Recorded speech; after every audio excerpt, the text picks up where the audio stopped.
प्रयागराज स्थित Shambhunath group of institutions में 21 सितंबर 2021 को हमारे समय की चुनौतियां विषय पर उत्तर प्रदेश के पूर्व पुलिस महानिदेशक महात्मा गांधी अंतर्राष्ट्रीय हिंदी विश्वविद्यालय वर्धा के एक्स कुलपति व प्रख्यात साहित्यकार विभूति नारायण राय का व्याख्यान हुआ। व्याख्यान से पहले संस्था के सचिव कौशल कुमार तिवारी ने श्री राय को पुष्प गुच्छ भेंट कर उनका अभिनंदन किया। उन्होंने इस अवसर पर भावी इंजीनियर्स व अन्य शाखाओं में पढ़ने वाले विद्यार्थियों को कई ऐसे महत्वपूर्ण टिप्स दिए जिन्हें वे अच्छी तरह से समझकर अपने सामने आने वाली चुनौतियों का सामना करते हुए भविष्य को बेहतर बना सकते हैं। इस अवसर पर संस्था की ओर से श्री राय ने 5 faculties Abhishek Kumar Pandey, doctor Neeraj Kumar Shukla, doctor Vivek Singh, doctor मैंग Malviya, doctor Amit Rai तथा 7 लैब इंस्ट्रक्टर्स अभिषेक मिश्रा, संदीप मुखर्जी, राम खिलावन मौर्य, अक्षय कुमार सिंह, संदीप कुमार, रुद्र नारायण तिवारी व ब्रजेश मिश्रा को एक्सीलेंस अवार्ड देकर सम्मानित किया गया। संस्था के मुख्य प्रशासनिक अधिकारी डॉक्टर आर के सिंह के निर्देशन में आयोजित इस व्याख्यान के अवसर पर संस्था की सभी फैकल्टीज एवं छात्र छात्राएं उपस्थित रहे। यहाँ पेश है इस कार्यक्रम के प्रमुख अंश। सेक्रेटरी डॉक्टर तिवारी सर, आदरणीय हमारे मुख्य अतिथि विभूति नारायण राय साहब, हमारे फैकल्टी मेंबर, हमारे सभी फैकल्टी के प्यारे बच्चों एवं बच्चियों, आपने आज अपना जो मुख्य अतिथि विभूति नारायण राय साहब को चुना है। ये नाम से विभूति है और कर्म से भी विभूति। ये बहुत ही पढ़ने में, जनमानस के बीच में ये सब बहुत ही मशहूर, बहुत ही योग्य, बड़े कर्मठ और बहुत आदरणीय व्यक्ति। बच्चों, आप आजमगढ़ के रहने वाले हैं और इलाहाबाद यूनिवर्सिटी के इंग्लिश लिटरेचर सन 1971 में आपने इलाहाबाद यूनिवर्सिटी में किया और वहीं से पास किया और सन 75 में आप IPS में सिलेक्ट हुए, जिसकी आज देन है कि आप काजल की कोठरी में गए लेकिन बगैर लीक लगाए निकल के चले आए। आप कभी भी IPS बिरादरी में कभी पर राय साहब का नाम लेंगे तो राय साहब का नाम बड़ी इज्जत से लिया जाता है। आप इलाहाबाद में SP सिटी रहे, SSP रहे, DIG रहे, IG रहे। आप इलाहाबाद से आपका क्योंकि पढ़ाई जीवन से बड़ा लगाव था तो नौकरी जीवन से भी आपका इलाहाबाद से बड़ा लगाव था। और आपके समय में एक बहुत छोटी मैं घटना बताऊं, आपके एक सहपाठी थे जो कि आपके साथ मध्य प्रदेश कैडर के IPS थे, तो उनका भाई भी एक था, तो वो बहुत क्रिमिनल था और इलाहाबाद के क्रिमिनल में उसका नाम बहुत जबरदस्त था। तो हमारे राय साहब ने अपने व्यवहार का वो ध्यान नहीं दिया जो अपने कर्म का, अपनी ड्यूटी का ध्यान दिया। आपके रिज्यूम में जितने बड़े बड़े क्रिमिनल थे जो जमानत पे थे, अपनी जमानत कैंसिल करा करके नैनी जेल अपने आप पहुंच गए। ये हालत थी इनका एडमिनिस्ट्रेशन का। और उसके बाद आपका कभी भी पढ़ाई से कभी ध्यान नहीं हटा। आपने बहुत किताबें लिखी, उनमें एक किताब कर्फ्यू भी है जिसको कि आप लोग जरूर पढ़िएगा। आप SP सिटी थे तो आपके समय में इलाहाबाद में कर्फ्यू लगा था, कोई एक्सपीरियंस लेकर के इन्होंने वो किताब लिखी। लेकिन मैं ये आपको जरूर कहूँगा कि उस किताब को आप जरूर पढ़िए। आपको मुंशी प्रेमचंद की याद आएगी कि मुंशी प्रेमचंद जी ने भी अपने जिंदगी के जितने भी प्रैक्टिकल दुनिया में, समाज में जो जो चीज आती थी, चाहे गोदान किताब रही हो, चाहे हीरा मोती रही हो, चाहे कोई भी रहा हो, तो वो हर किताब में सामाजिक पुट पूरा देते थे तो आपने जो अपनी किताब लिखी उसमें पूरा अपना एक्सपीरियंस है शेयर किया कि कर्फ्यू में क्या क्या मतलब वजह होती है, क्या क्या कठिनाई झेलना पड़ता है, कैसे कैसे उसको कंट्रोल करना पड़ता है। वो सारी चीजें बहुत ही मतलब जितना भी कहा जाए उस किताब को आप पढ़ेंगे तो आपको मुंशी प्रेमचंद जी की याद जरूर आएगी। बच्चों, राय साहब का इन सब के साथ सन 11 में आपका अपॉइंटमेंट जो है वाइस चांसलर, क्योंकि पढ़ाई से ये पुलिस में थे लेकिन अपनी पढ़ाई का इन्हीं के एक सीनियर थे श्रीलाल शुक्ला साहब, वो भी थे पुलिस में और सारे बड़े पदों को उन्होंने अचीव किया, लेकिन उनकी किताब लिखने की आदत कभी नहीं गई और अंत तक वो किताब लिखते गए। उनका भी पुलिस विभाग में बहुत नाम और राय साहब भी उनको बहुत आदर की निगाह से देखते हैं और वो बड़े आदरणीय व्यक्ति थे। आज हम आपको बताते हैं उन्होंने जो बड़ी किताबें लिखी, बड़ा वो किया। तो पढ़ाई लिखाई की दुनिया में जब आदमी IAS और IPS हो जाता है तो सोचता है कि यही हमारी आखिरी जो है मिशन था, वो हमारा पूरा हो गया, अब हमारा कुछ नहीं, अब रिटायर भी हो जाएंगे तो अपना आराम से लाइफ भी चलेगी। एक हमारे प्रेसिडेंट साहब है डॉक्टर DL तिवारी साहब, वो IFS थे लेकिन जिंदगी भर उन्होंने ऑन डिप्टेशन, कभी दिल्ली, कभी मध्य प्रदेश, कभी जो है आंध्र प्रदेश, वो अपनी नौकरी को ऑन डिप्टेशन ही पूरा बिता दिया और अंत में वो मेंबर प्लानिंग कमीशन से हुए, तो उसके बाद vice chairman planning board Chhattisgarh से अपने स्वेच्छा से छोड़ करके उनके हिसाब से चले आए। तो ऐसे लोग आपको बहुत कम मिलेंगे जो अपने काम के प्रति, अपने शिक्षा के भी प्रति, लिखत पढ़त के भी प्रति बहुत ही जो है उनका ध्यान मतलब रहा। ऐसे लोग बहुत कम आपको मिलते हैं। राय साहब से हम लोगों का संबंध 2001 से, जब आप SP सिटी थे तो भी हम इलाहाबाद में ही थे, TIG IG सब। तो 2001 में तब हमारे लोगों के पास पेड़ पौधे और इसकी नर्सरी थी, तो राय साहब उस वक्त भी हमारे स्कूल कॉलेज में आते थे और हमसे पेड़ पौधा बहुत ले गए, बहुत पेड़ पौधा ले गए। पेड़ पौधे के भी बड़े शौकीन थे और इनका पर्यावरण के प्रति भी बड़ी अच्छी रुचि है और जिसके वजह से तब धीरे धीरे हमारा लोगों का लगाव एक दूसरे के प्रति बढ़ता चला गया। साथियों, मेरी तो हमेशा इच्छा रहती है, इसके पहले भी एक बार आप हमारे यहाँ बच्चों को संबोधित करने आए थे और बच्चों ने इनसे बहुत अच्छा लेसन लिया था और इनके भाषण को मैंने वर्बेटम अपने राय साहब के, अपने गर्ग साहब के पास उसको वो किया हुआ है और समय आने पर कभी कदार मैं उसको पढ़ता भी रहता हूँ। आपकी बात आज भी आज जब बोलेंगे तो आप देखिएगा कि ऐसी बात बोलेंगे जो कि आपके प्रैक्टिकल दुनिया में, आपकी पढ़ाई की दुनिया में, आपको कैसे आपके बिहेवियर की दुनिया में आपको बहुत प्रभावित करेगा। ऐसे लोगों से मैंने बताया ना कि विभूति नाम तो काम भी पूरा विभूति की तरह और बहुत सुंदर, अति सुंदर।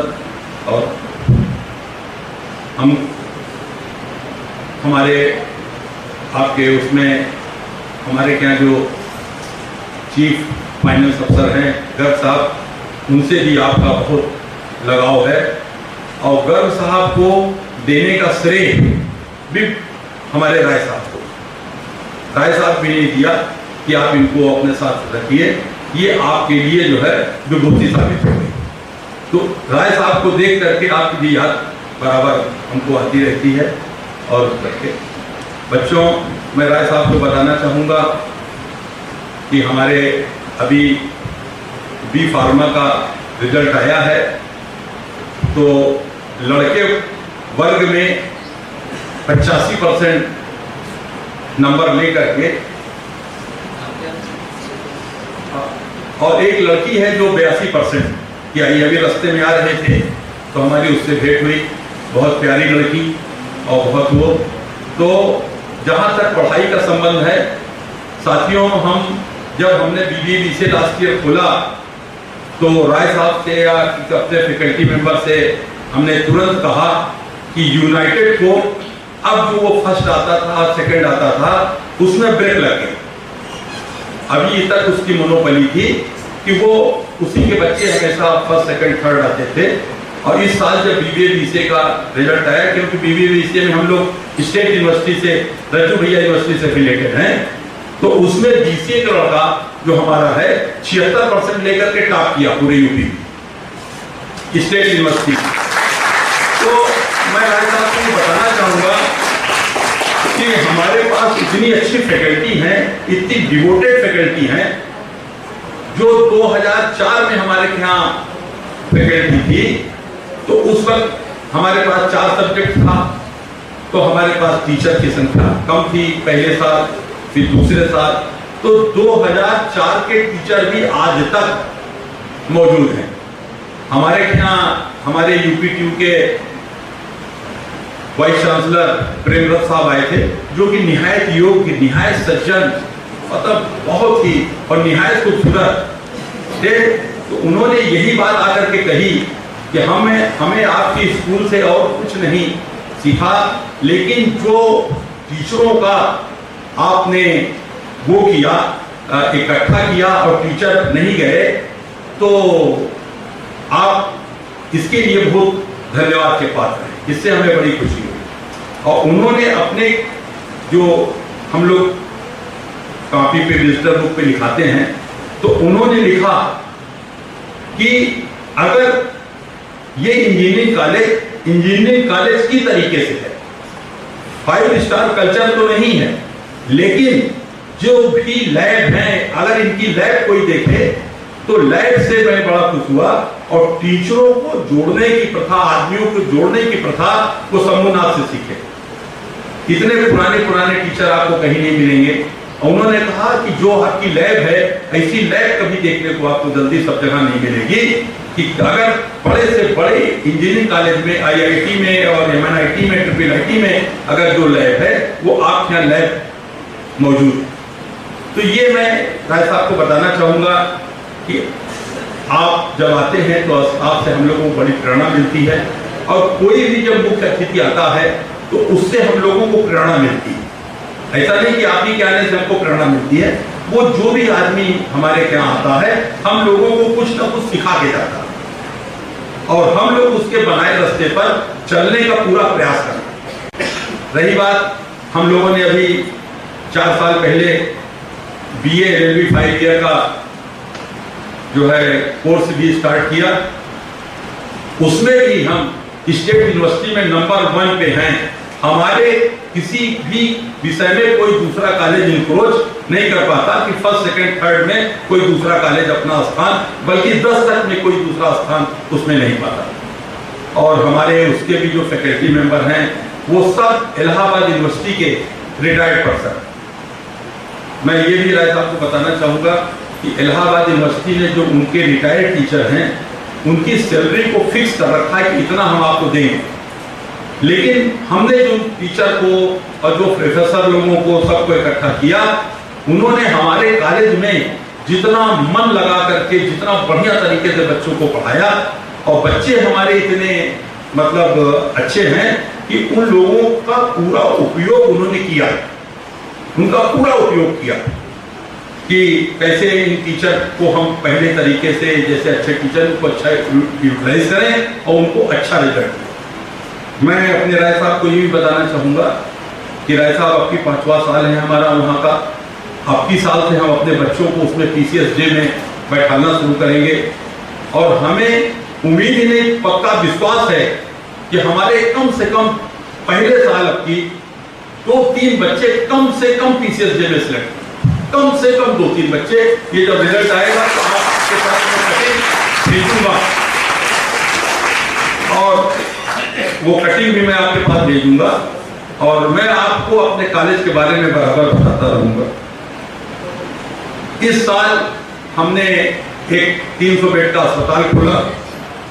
अभी उसको चलाने में तो बहुत परेशानी हो रही है, लेकिन अस्पताल तो खोल ही दिया है। अब उसमें भी आपके सहयोग से, इन बच्चों के सहयोग से और इन बच्चों की लगन से वो भी अस्पताल उसी तरीके से फलीभूत होगा तूफान ट्रस्ट को, जिस तरीके के बाकी सब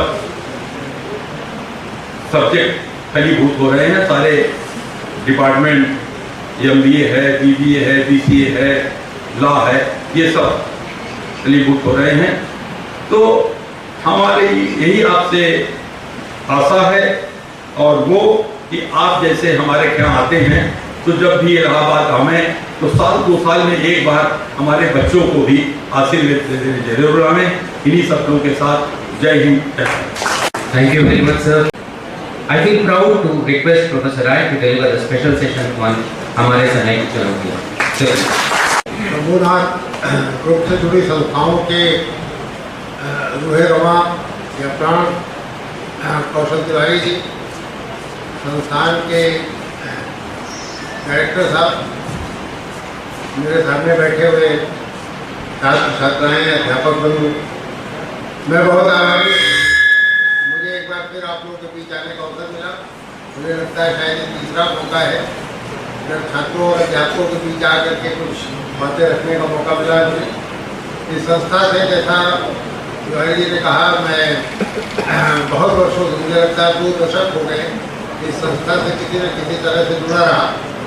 और यहाँ से दूर होने के बावजूद इस संस्था की गतिविधियों के बारे में, इसकी प्रगति के बारे में जो भी प्रकाशक यहाँ पर हैं, तो इनसे जानकारी मुझे हमेशा मिलती है।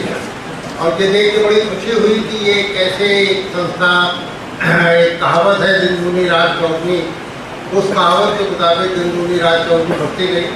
मैं रास्ते में गृहस्थ साहब से कह रहा था कि ये कौशल जी यहाँ के मदन मोहन मालवी हैं इस इलाके के। आप लोग में से जो लोग जाहिर है कि छात्र को ज़्यादातर बाहर जाए होंगे, उनका जन्म भी नहीं हुआ होगा जब ये इलाका डेवलप होना शुरू हुआ था। सारे ईंट के भट्टे थे, और मुझे लगता है कि शायद ये विभाजन के बाद जो पाकिस्तान से भाग करके सिंधी आए थे, उन्होंने यहाँ पर शुरुआत में छोटे मोटे ये भट्टे लगाने शुरू किए। तो बाद में बहुत बड़े पैमाने पर जब इलाहाबाद शहर का विकास शुरू हुआ, ईंटों की मांग बढ़ी, नए मकान बने, तो इसके भट्टे भी बहुत मल्टीप्लाई हुए। फिर धीरे धीरे प्रदूषण को लेकर के कुछ लोगों की अवेयरनेस बढ़ी। बगल में एयरपोर्ट का स्टेशन था, उसकी वजह से दिक्कतें होने लगी और वो भट्टे खत्म होने लगे। तो कौशल जी ने और इनके चाचा जी ने ये महसूस किया कि इस क्षेत्र को एक हरित, जिसे आप कह सकते हैं कि पट्टी में बदला जा सकता है। और इन्होंने उत्थान के नाम से ये सारा पर्यावरण से जुड़े कार्यक्रम शुरू किया, और धीरे धीरे आप देखते जा रहे हैं कि इंजीनियरिंग कॉलेज से होता हुआ, फार्मेसी से होता हुआ, मेडिसिन तक, लॉ तक, ये सारी फैकल्टीज यहाँ पे आए। मेरा मानना है कि एक दिन ये एक बड़े, सारी संस्थाएं मिलकर के एक बड़ा विश्वविद्यालय बनाएंगी। और कौशल जी का सचमुच जो मदन मोहन मालवीय वाला स्वरूप है वो आपके सामने आएगा। मैं इनका आभारी हूँ कि बार बार मुझे मौका देते हैं, और आप सबसे कृतज्ञ हूँ कि आप अपना समय निकाल करके मुझे सुनने आ जाते हैं। आज का विषय ये एक तरह से मेरा ही सुझाया हुआ था। जब मुझसे पूछा गया तो मैंने कहा कि जो हमारा समय है और उसके सामने जो चुनौतियाँ हैं, उनको लेकर के जो कुछ मैं सोचता रहता हूँ या जो मेरे दिमाग में आता है, वो नई पीढ़ी के साथ भी शेयर किया है। जाहिर है कि नई पीढ़ी ज़्यादा, 2 अर्थों में ज़्यादा बेटर इक्विप्ड है, जिसे आप कह सकते हैं। एक तो वो जो एक अद्यतन जो विकास हो रहा है, अद्यतन जो परिवर्तन हो रहे हैं, खासतौर से तकनीक के क्षेत्र में, शिक्षा के जो पूरी, चाहे पेडागॉजी हो, चाहे उसका कोर्स कंटेंट हो, चाहे उसमें जो अलग अलग तरह के इनपुट हो, उनको लेकर के ये एकदम नई चीज़ें आ रही हैं जो हम लोगों के जन पीढ़ी में या हमारे बाद की भी कई पीढ़ियों के लिए वो अकल्पनीय।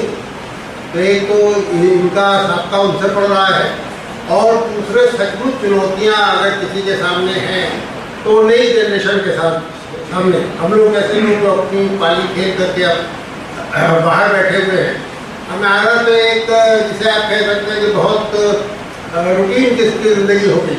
इत्तेफाक से हम लोग उस दौर में पैदा हुए थे जब पेंशन नाम की एक चीज़ होती, तो अब हमें बहुत परेशान होने की ज़रूरत नहीं है, आराम से हम एक निश्चित ज़िंदगी बिताते हुए चले जाएंगे। लेकिन आप जो आप दुनिया में प्रवेश कर रहे हैं तो सचमुच आपके लिए बड़ी चुनौतियाँ हैं, और चुनौतियाँ जब मैं कह रहा हूँ तो चुनौतियों से कोई घबराने की ज़रूरत नहीं है। आपदा में अवसर, एक आपने शब्द एक नारा सुना होगा, तो चुनौतियाँ हमेशा आपदा में अवसर का हमें मौका देती हैं। ये अलग बात है कि उस अवसर को कितने लोग भुलाते हैं, कितने लोग आपदा से ग्रस्त होकर के अवसाद को चले जाते हैं, डिप्रेशन के शिकार हो जाते हैं, कितने लोग हार मान जाते हैं, कितने लोग किनारे बैठ जाते हैं, ये मानते हैं कि दूसरे लोग इस आपदा से लड़ें और हम फिर सर्वाइव करेंगे तो हम अपना देखेंगे। और बहुत सारे लोग हैं जो इस आपदा को अवसर में बदलने में विश्वास करते हैं, जो संघर्ष करने में विश्वास करते हैं, जो चुनौतियाँ स्वीकार करते हैं। तो मुझे उम्मीद है कि शंभूनाथ इंस्टीट्यूट आपको दूसरे श्रेणी में तैयार कर रहा होगा। आप आपदा से निपटने की तैयारी कर रहे होंगे और आपदा को अवसर में बदलने की तैयारी कर रहे होंगे। देखिए, मैंने पिछले या उससे पहले के किसी आपके साथ जो वार्तालाप हुआ था उसमें सत्यजीत राय की 3 फिल्मों का जिक्र किया था। एक ट्रिलॉजी है सत्यजीत राय की, अपूर्ण संसार, अपराजितो और देखिए तीसरा नाम मैं भूल रहा हूँ। ये अपू नाम के एक लड़के की कहानी है जो विश्वविद्यालय से निकल करके बाहर जा रहा है, और कलकत्ता का वो दौर है जो 70 के दशक में जब नक्सलवाड़ी अपने चरम पर था और तरह तरह की हिंसा, अराजकता, ये सारी चीज़ें सड़कों पे दिखाई दे रही थी। तो उस समय उसका अध्यापक जो उसे विदा कर रहा है वो कहता है कि तुम अभी तक बड़ी सुरक्षित जिंदगी जी रहे थे, तुम एक शिक्षा संस्थान में थे जहाँ सब कुछ तुम्हारे लिए निर्धारित था, सब कुछ तुम्हें मिल जाता था जो तुम उम्मीद करते थे, एक जो रीजनेबल तुम्हारी उम्मीदें थी सब यहाँ पूरी हो रही थी। लेकिन अब जिस दुनिया में तुम जा रहे हो बड़ी चुनौती भरी दुनिया है, इसे तुम्हें अपने आप इससे निपटना पड़ेगा। तो आप लोगों की भी स्थिति लगभग वैसी ही है कि आप जिस दुनिया में प्रवेश करने जा रहे हैं उसमें जो चुनौतियाँ आएंगी आपको उनसे निपटने के लिए तैयार होना पड़ेगा। और मुझे पूरी आशा है कि विश्वविद्यालय के अध्यापक आपको उसके लिए तैयार कर रहे हैं। एक चीज़ जो मुझे लगती है जो एक खास तरह की चुनौती है जो पहले कभी नहीं आई होगी, वो वैश्विक दुनिया बनने से जो चुनौतियाँ उत्पन्न हुई वो है। आज आप इलाहाबाद में जो कुछ करते हैं उसका पूरी दुनिया में उसका असर दिखाई देता है, पूरी दुनिया में जो कुछ घटता है उसका इलाहाबाद में असर दिखाई देता है।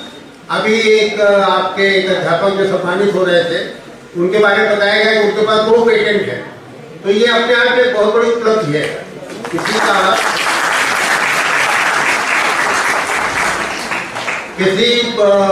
वैज्ञानिक संस्थान का, किसी साइंटिफिक लैब का सबसे बड़ा अचीवमेंट ही ये है कि उसके पास पेटेंट है।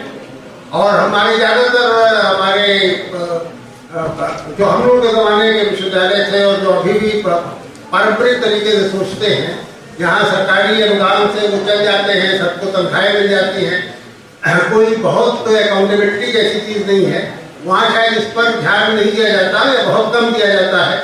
आप देखते होंगे कि बहुत सफ़ेद हाथी की तरह बड़े बड़े लैब्स बनी हुए हैं, बड़ी बड़ी साइंटिफिक संस्थाएं हैं, लेकिन जब आप बैठ करके उनका परफॉर्मेंस ऑडिट करिए, उनकी उपलब्धियों के बारे में पूछना शुरू करिए तो आपको निराशा लगती है। तो उसमें शंभूनाथ इंस्टीट्यूट में अगर अच्छी लैब्स हैं और उन अच्छी लैब्स से में काम करके कोई पेटेंट हासिल करता है तो मुझे लगता है कि एक इस बात का बहुत बड़ा उदाहरण है कि किस तरह हम भविष्य की चुनौतियों के लिए खुद को तैयार कर रहे हैं। और ये प्रेरणा दूसरे बच्चों के लिए, दूसरे अध्यापकों को भी के लिए भी होनी चाहिए कि वो भी इसकी कोशिश करें। ये जो ग्लोबल दुनिया बन रही है इसका अभी आपने उदाहरण देखा होगा अफगानिस्तान। आप देखिए 20 साल से वहाँ अमेरिका अफगानिस्तान में खास तरह का सिस्टम लाने का प्रयास कर रहा था, और अंत में निराश होकर के वहां से चला गया। लेकिन जो लोग आए, बंदूक के बल पे आए, वो अभी तक अपनी सरकार नहीं बना पा रहे हैं। अभी तक वो अपनी नीतियां जिनमें वो विश्वास करते हैं उनको घोषित करने में शर्मा रहे हैं। उसकी वजह ये है कि दुनिया भर का इतना दबाव है कि आप उससे चल नहीं सकते। आप ये नहीं कह सकते कि हम तो औरतों के बारे में ये दृष्टिकोण रखते हैं और यही हम रखते रहेंगे और इसी पर चलेंगे, क्योंकि दुनिया में फिर आप कहीं टिक नहीं पाएंगे। उसका उदाहरण आप हमारे यहाँ भी देखिए, हमारे यहाँ भी इस तरह की प्रवृत्तियाँ दिखाई देती हैं। यहाँ गोरक्षकों ने बहुत सारे लोगों को सड़क पर खड़े होकर मार दिया, लेकिन वो 2-3 साल के बाद आपके समझ में आ गया कि दुनिया में चलेगा नहीं। भारत की जितनी शिक्षा लेकर होगी और जितनी मुंह में कालिख लगेगी, अगर आपने सड़क पे किसी को मारा ही कह करके किधर ये गो हत्या कर रहा था, तो ये अब वो दुनिया नहीं रहेगी कि आप छोटे से एक शहर में या एक कस्बे में बैठ करके और तालियां बजाते थे। आपको पूरी दुनिया को हिसाब देना पड़ेगा। आप अपने बीच में जो वीकर सेक्शंस हैं, जो कमजोर हाशिए के लोग हैं, जिसमें औरतें हैं, जिसमें दलित हैं, जिसमें पिछड़े हैं, जिसमें आदिवासी हैं, इन सब के साथ किस तरह के व्यवहार कर रहे हैं, ये केवल आप नहीं देख रहे, इसको पूरी दुनिया बैठ के वाच कर रही है। पूरी दुनिया, ग्लोबल दुनिया इस पर नजर रखे हुए। तो ये एक बहुत बड़ी चुनौती है और ये एक पॉजिटिव साइन भी है। मतलब आप किसी एक कोने में बैठ करके कोई पिछड़ी राजनीति नहीं कर सकते। अपनी पिछड़ी मानसिकता लेकर के आप एक कोने में बैठ करके नहीं चल सकते। आपको पूरी दुनिया के बीच जाकर के उसका हिसाब देना पड़ता है। आपने देखा अभी एक ग्लोबल चुनौती हमारे सामने आई, कोविड 2-2.5 साल हो गया इस लड़ाई से निपटते हुए। बहुत सारे हमारे बहुमूल्य, बहुत सारी व्यक्तिगत क्षतियाँ हुई। मेरी तो कम से कम बहुत व्यक्तिगत क्षति हुई, कई मित्र चले गए, कई रिश्तेदार चले गए। लेकिन इस ग्लोबल संकट से किस तरह से पूरी दुनिया ने मिलकर काम किया, ये अपने आप में एक बहुत बड़ा उदाहरण है जो बात मैं कह रहा हूँ। 200 से ज़्यादा विश्वविद्यालय, साइंटिफिक इंस्टीट्यूशंस, लेबोरेटरीज, फार्मा कंपनियाँ, ये सब मिल करके इस पर टूट पड़ी। इन्होंने रिसर्च किया। जाहिर है कि ये तो 10-20 साल में कोई वैक्सीन तैयार होती थी, इन्होंने 1.5-2 साल के अंदर वैक्सीन तैयार कर दी। हमारे देश की 2 कंपनियां आ गई, एक कंपनी तो इसी देश में उसने विकसित किया और एक कंपनी बाहर से विकसित की हुई वैक्सीन को निर्माण करने की क्षमता उसने अपने अंदर तैयार की। और आप देख रहे हैं कि एक दिन में 2-2 करोड़ लोगों को हम वैक्सीन लगा पा रहे हैं। तो ये सिर्फ एक किसी देश या एक किसी समुदाय का की उपलब्धि नहीं है, ये ग्लोबल उपलब्धि है। पूरी दुनिया में इस संकट से लड़ने का एक साहस पैदा हुआ, एक निश्चय पैदा हुआ, एक जिसे आप कह सकते हैं हौसला पैदा हुआ और उन्होंने मिल करके किया। ये इसमें अभी पूरी तरह सफलता नहीं मिली है, लेकिन इसमें मिलेगी सफलता। ये मनुष्य का एक बहुत बड़ी, जिसे आप कह सकते हैं मनुष्य के प्रयास की एक बहुत बड़ी उपलब्धि है जो इस कोविड काल में हमें दिखाई दी। तो आपको भी ये मानना पड़ेगा कि अब ये दुनिया जो आ रही है ये एक तो प्रतिस्पर्धात्मक होगी। वो पुराना दौर चला गया है जो सरकारी नौकरियों का दौर जिन्हें आप कह सकते हैं, जिनमें बहुत सारे ऐसे कारणों से नौकरियां दी जाती थी जो प्रोफेशनल नहीं थी, कभी जाति को देख के, कभी पैसे को देख के, कभी रिश्तेदारियों में। अब आपको योग्यता के आधार पर आप कोई भी डिग्री यहाँ से लेके चले जाइए शंभुनाथ इंस्टीट्यूट से या किसी दूसरे इंस्टीट्यूट से, वो डिग्री कागज का एक टुकड़ा साबित होगी। अगर जो आपका एम्प्लॉयर है आपको जब इंटरव्यू करता है और वो इस बात से आश्वस्त नहीं हो जाता कि नहीं आप सचमुच योग्य हैं, आप उसके आंख में आंख डाल करके कह सकें कि नहीं तुम हमें रखो, मैं यहाँ आया हूँ जिस विश्वास के साथ आया हूँ या आई हूँ कि मैं जिस पद के लिए आया हूँ या आई हूँ मैं उसको डिजर्व करता हूँ। तो ये बात कहने का साहस तभी होगा जब आप पूरी तरह उसके लिए तैयार हो। ये पुराना दौर जो था जिसमें किसी भी तरह से निकल करके इम्तहान पास कर लीजिए, जिसमें क्लास बंक करके और सिर्फ इम्तहान के दिन पहुँच जाइए, वो सारा दौर खत्म हो रहा है। ये एक पॉजिटिव लक्षण है जो हमारे समय में जो चुनौतियाँ आ रही हैं उनसे निपटने के जो औजार, नए औजार निर्मित हो रहे हैं, उनमें एक पॉजिटिव डेवलपमेंट है। तो आप सब लोगों को जो उम्मीद है कि इसमें विश्वास करते होंगे कि मेहनत का कोई विकल्प नहीं, परिश्रम का कोई विकल्प नहीं। दुनिया में चाहे इतने से बड़ा काबिल हो, बड़े से बड़ा योग्य हो, एक या दो आपको बहुत एक्सेप्शनल केस मिलेंगे नहीं तो मेहनत का जो मुझे याद है कि एक जमाने में जो हम लोग इलाहाबाद विश्वविद्यालय में थे, तो ये जो एक फैक्ट्री थी IAS सबसे निकालने की, और हर आजकल से हर साल 10-15 लोग निकलते थे। लेकिन वो जो निकलते थे वो ऐसा नहीं था कि वो सिर्फ इलाहाबाद विश्वविद्यालय में एडमिशन हो गए निकलते थे, बल्कि वो 10-12 घंटे 2-2, 3-3 साल मेहनत करते थे, उसके बाद निकलते थे। कहते बहुत सारे लोग थे, तो ये बड़ी मजेदार चीज़ थी कि ये एक तरह से शो करने की कोशिश करते थे कि वो मेहनत नहीं करते, लेकिन सब मेहनत करते हैं, क्योंकि मेहनत का कोई विकल्प नहीं है। आप किसी भी डिसिप्लिन में हैं, आप फार्मा में हैं, आप लॉ में हैं, आप इंजीनियरिंग में हैं, अब यहाँ मेडिकल कॉलेज भी खुलने जा रहा है, तो इस पर किसी भी डिसिप्लिन में मेहनत का कोई विकल्प नहीं। मेहनत कीजिए और लक्ष्य बड़ा रखिए, लक्ष्य छोटा मत रखिए, लक्ष्य बड़ा रखिए और उसके लिए प्रयास कीजिए। ये जो शॉर्टकट वाली संस्कृति आ गई है, अभी आपने देखा होगा कि नीट के इम्तिहान में 2 बच्चे ऐसे पकड़े गए जो मेडिकल कॉलेज के अपने बैच के टॉपर हैं। आप सोचिए 20-25 लाख रुपए में उन्होंने अपनी सारी जिंदगी खराब कर दी। आपको पता नहीं उसमें कितने साल जेल रहेंगे, वो तो एक अलग बात है। जो डिग्री हासिल करने वाले थे MBBS को डिग्री भी मुझे नहीं लगता कि अब उनको मेडिकल कॉलेज वापस लेंगे 3-4 साल के स्टूडेंट से। तो ये शॉर्टकट की संस्कृति से बचने की कोशिश करिए, कोशिश यही करिए कि मेहनत करके जो हासिल हो उस पर उसको हम पसंद। कौशल जी बता रहे थे और अध्यापकों से जब अभी बात हो रही थी तब भी मैंने देखा कि 10-15 साल 20 वर्ष के लोग यहीं पर हैं, और यहाँ रह करके ये नहीं कि वो कहीं और कोई जगह नहीं इसलिए पढ़े, यहाँ रह करके अपने को ग्रो कर रहे हैं, अपने को डेवलप कर रहे हैं। 4-5 लोग जो आए सम्मानित होने पता चला उन्होंने यहीं रह कर PhD की। तो आजकल तो इंजीनियरिंग में तो खासतौर से फार्मा में भी PhD बहुत रेयर कमोडिटी है, बहुत कम लोगों को मिल पाती है। ज़्यादातर लड़के-लड़कियाँ BTech करके वो चाहते हैं कि फौरन किसी अप्लाइड उसमें चले जाए। हमारा जाहिर है कि शुरू में तनख्वाहें अच्छी हैं, लेकिन जो पढ़ाना चाहते हैं, जो पढ़ने लिखने में जिनकी दिलचस्पी है, उनका तो बिना PhD के काम नहीं चलेगा। तो PhD करें और अपनी योग्यता से एक अच्छी थीसिस नहीं करके PhD हासिल करें, कट कॉपी पेस्ट वाले चक्कर में ना पड़े। फार्मा के लोग जो हैं खासतौर से आप जानते हैं कि इस समय दुनिया भर में फार्मा कंपनियाँ सबसे ज़्यादा जो ग्रो कर रही है, फार्मा कंपनियां हैं, सबसे ज़्यादा डेवलपमेंट का चांस वहाँ पर है। अपने पेटेंट हासिल करें और कॉलेज का भी नाम पढ़ाएं, और जाहिर है कि आपकी भी आर्थिक उससे समृद्धि हो। एक पेटेंट आपके पास आ जाएगा तो जिंदगी भर आपको कुछ न कुछ देता रहेगा। तो ये सारी चीज़ें आपके लिए मुझे लगता है कि अपने समय की चुनौतियों को जब आप ध्यान में रख के सोचते हैं, तो मेरे दिमाग में यही सारी बातें आ रही थी। एक आखिरी बात जो मैं हमेशा कहीं भी मुझे मौका मिलता है, अभी भी 3-4 दिन पहले कलकत्ता के एक बहुत प्रेस्टिजियस लेबोरेटरी है, central grass and ceramic institute, उनके वैज्ञानिकों के सामने बोल रहा था। तो मैंने कहा भाई आप ये क्यों मानते हैं कि विज्ञान और साहित्य का आपस में 36 का आंकड़ा है? आप आइंस्टीन से बड़ा तो वैज्ञानिक हमारे समय में कोई हुआ नहीं।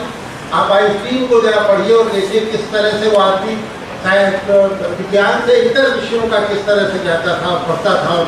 जब वो लिखता था उसको बड़े बड़े लेखक उसके सामने फेंकते थे। तो आपको भी यहाँ इस बार तो मुझे मौका मिला, एक बार आया था, मैंने लाइब्रेरी देखी थी, अच्छी किताबें हैं, साहित्य से जुड़ी किताबें हैं।